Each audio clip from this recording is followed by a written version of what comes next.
Assalamualaikum warahmatullahi wabarakatuh. Dewan juri dan sahabat yang dirahmati oleh Allah, mengenai kerinduan, saya punya cerita yang luar biasa.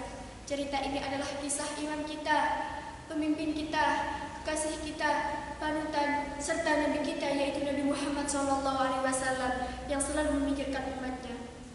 Pada suatu hari, Nabi Muhammad SAW dengan suara terbata memberikan petuah, "Wahai umatku, kita semua ada dalam kekuasaan Allah dan cinta kasih-Nya, maka taati dan bertawakallah kepadanya. Wariskan dua hal kepada kalian, yaitu sunnah dan Al-Quran.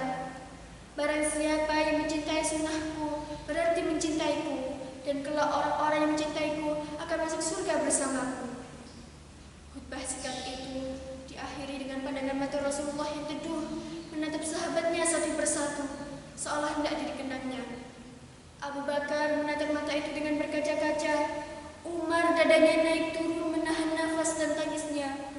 Utsman menahan nafas, dan Ali menundukkan kepalanya dalam-dalam.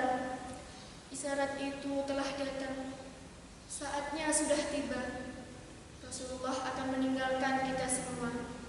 Desah di semua sahabat kala itu. Manusia tercipta itu hampir selesai melaksanakan tugasnya di dunia. Tanda-tanda itu semakin dekat ketika Ali dan Fadl dengan sigap menangkap Rasulullah yang tubuhnya limbah catur dari mimbar.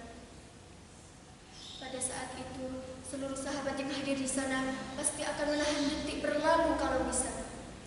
Matahari kian meninggi, tapi pintu rumah Rasulullah masih tertutup.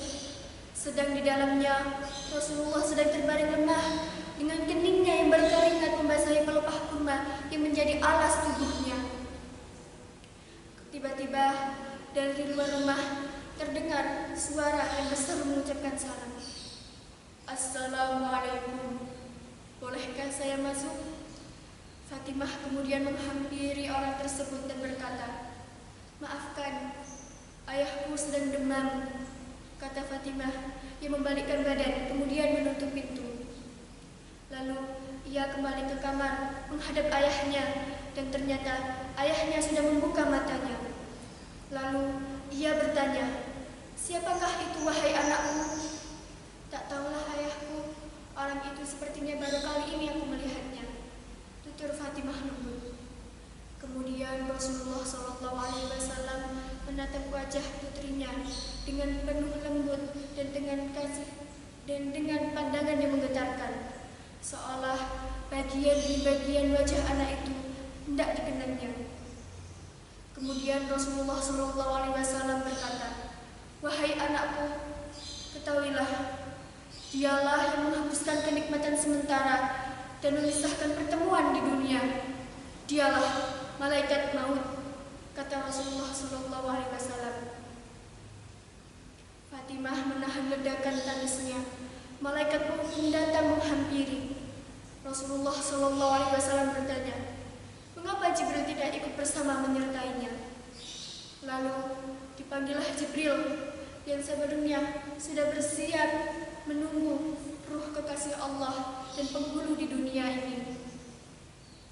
Rasulullah SAW menanyakan kepada Jibril, "Wahai Jibril, jelaskan, apa hakku nanti di hadapan Allah?"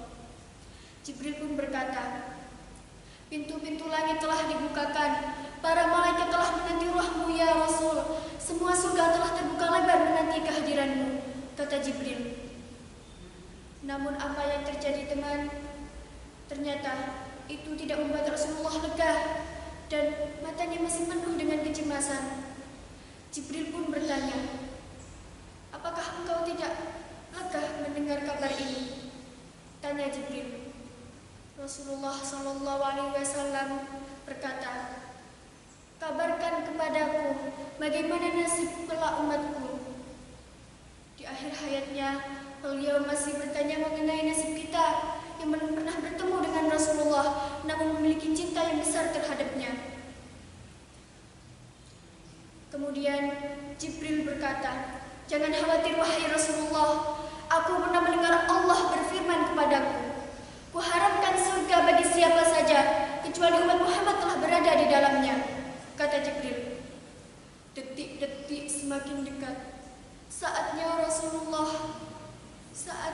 Israel melakukan tugasnya. Perlahan ruh Rasulullah ditarik. Nampak seluruh tubuh Rasulullah bersimpah peluh. Urat-urat lehernya menegang. "Wahai Jibril, betapa sakitnya sakaratul maut ini," ujar Rasulullah. Fatimah terpejam. Ali di sampingnya menunduk semakin dalam. Jibril pun memalingkan muka. Lalu Rasulullah bertanya, "Wahai Jibril, jijikkah engkau melihat wajahku hingga kau palingkan wajahmu?" Kemudian Jibril berkata, "Siapa yang sanggup melihat kekasih Allah direnggut ajalnya?" Kemudian, sebentar kemudian, Rasulullah mengadukan sakit yang tak tertahankan lagi. "Ya Allah, begitu dahsyatnya siksa maut ini. Timpahkan saja siksa maut ini kepadaku, jangan kepada umatku." Sahabat, begitu besar rasa sayang Rasulullah kepada kita, kepada seluruh umat Islam di dunia. Di tengah sakaratul mautnya, Rasulullah memberikan petuah kepada Ali bin Abi Thalib. Rasulullah membisikkan sesuatu kepadanya. "Usikum bis-sholati wa ma malakat aymanukum." Peliharalah sholat dan peliharalah orang-orang lemah di antaramu. Itu pesan Rasulullah. Sementara di luar rumah Rasulullah, suara tangis mulai terdengar bersahutan. Sahabat saling berpelukan. Fatimah menutupkan tangan di wajahnya dan Ali kembali mendekatkan telinganya ke bibir Rasulullah yang mulai kebiruan. Apa yang dikatakan Rasulullah? "Ummati, ummati, ummati, umatku, umatku, umatku." Dan akhirnya Rasulullah pun pergi dengan tenang. Innalillahi wa inna ilaihi raji'un. Pesan dari cerita ini, begitu besar rasa sayang Rasulullah kepada kita. Jadi jangan sia-siakan pengorbanan Rasulullah. Cintailah Al-Quran dan sunnah Rasulullah SAW. Mari bersama-sama kita bersolawat. Sallallahu ala Muhammad, sallallahu alaihi wasallam, sallallahu ala Muhammad, sallallahu alaihi wasallam. Wassalamualaikum warahmatullahi wabarakatuh.